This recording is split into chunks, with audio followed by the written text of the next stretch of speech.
Hafidin, welcome, welcome students and faculty, members of the community, to the second in the Presidential Lecture Series here in the lecture hall, featuring Dr. Catherine Lutz.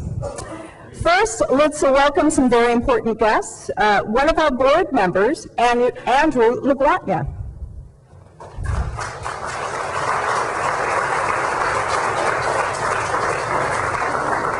And the 10th president of the University of Guam, Robert A. Underwood. We also have with us tonight the Assistant Vice President of Graduate Programs and Research, Dr. Elise Ralph.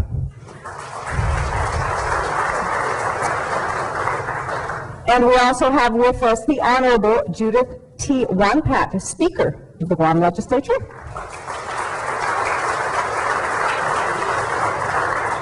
And the Honorable Benjamin Cruz, Vice Speaker.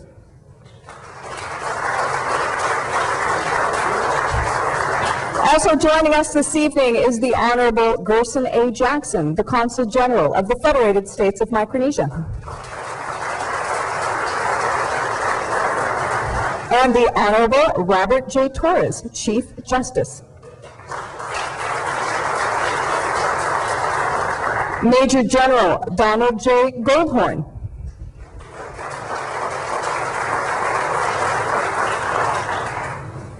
And we also have joining us tonight Mary Torres, and she is the Deputy Executive Manager of the Guam International Airport Authority. And our Public Auditor, Doris Flores Brooks. We also have joining us tonight former Senators Hope Cristobal and Bob Klitsky.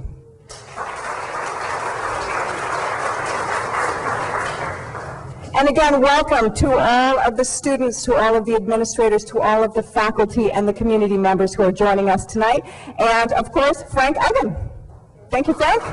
Senator, the Honorable. And now let's get the show on the road, as they say, and it's time to call up to the podium our president, Dr. Robert A. Underwood.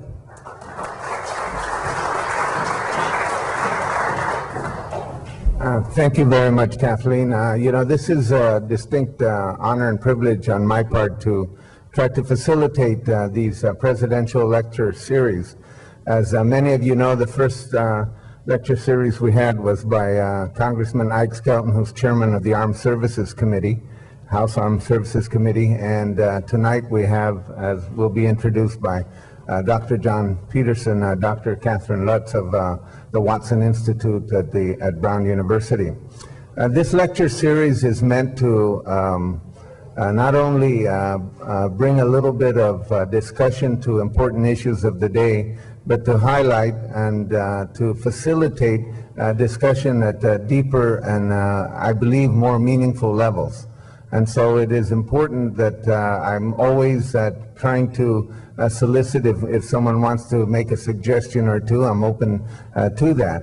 At the same time, I want to announce that our third speaker, and I'm going to try to have at least three of these every semester. Our third speaker is Dr. Michael Perez, who's a professor of sociology at UC Riverside, and his discussion will be about the Chamorro diaspora.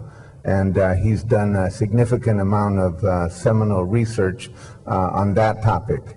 But that's for another time, and that's for another event. I just want to, on behalf of the university, welcome you to the second presidential lecture series, and second in our presidential lecture series, and I want to introduce to you Dr. John Peterson of the RFT, Micronesian Area Research Center. So.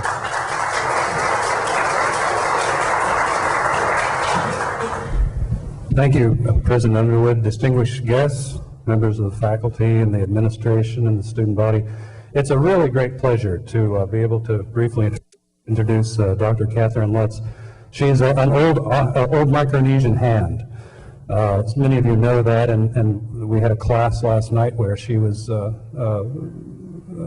hosted by about a dozen or so students in Ian Twaddle's psychology class, who were really keen to understand how she had conducted her anthropological, her ethnographic research in Iqaluit, in the outer islands of Yap, back in, well, we won't say when, but a while back, and really an extraordinary piece of work, both cutting edge in theory and also a distinguished contribution to the literature of this region. So when we began to hear that she was also doing work looking at the role of the military in relative to communities, and especially looking at the basing of empire, as she calls it in her most recent book, a collected volume, we were quite interested in asking her to come back to the region to talk to us about the build-up and about some of her observations and ideas. And she's a very keen observer, a really incredible analyst, and a person with great simpatica. I sat in on one interview with her, and she has this tremendous ability to melt your heart and also to really stimulate your mind. So we're very, very, very happy to have Dr. Lutz here. And we have a lei for...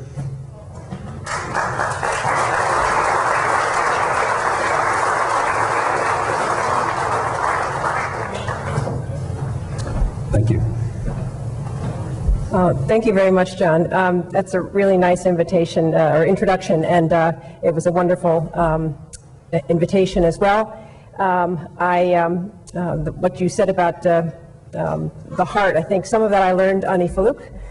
So I do feel I'm in part, for at least that year that I spent there, someone who really has already benefited so much from the region and how I live life, I think.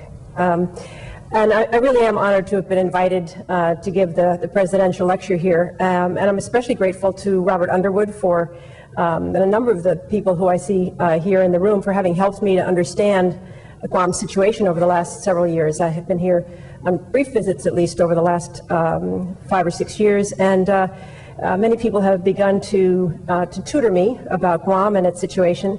Guam is a most remarkable place. It has a history of suffering, of resilience, and of cultural distinctiveness like no other in the Pacific, or in the world, I think, for that matter.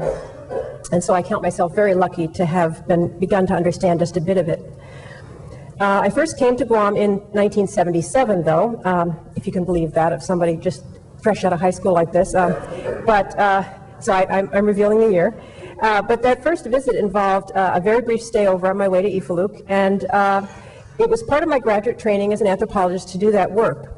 And I have to tell you now, though, of my miseducation then, my miseducation, when I could come to this nation of islands without having first learned, through many years of education in U.S. schools, the hard facts about the colonial status of this region.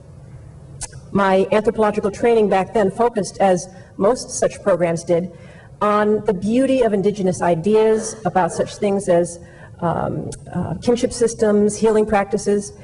However helpful attention to such things are, however helpful it is toward the goal of a more humane and really anti-racist understanding of the world, the cultural worlds that anthropology had tried to document were treated as if they were somehow outside of history, occurring in a vacuum, outside of the influence of powerful economic and political forces. So my miseducation led me to be surprised when my initial permission to travel to Ifaluk was granted not by Chamorros and Carolinians, but first by U.S. bureaucrats, then operating as trustees.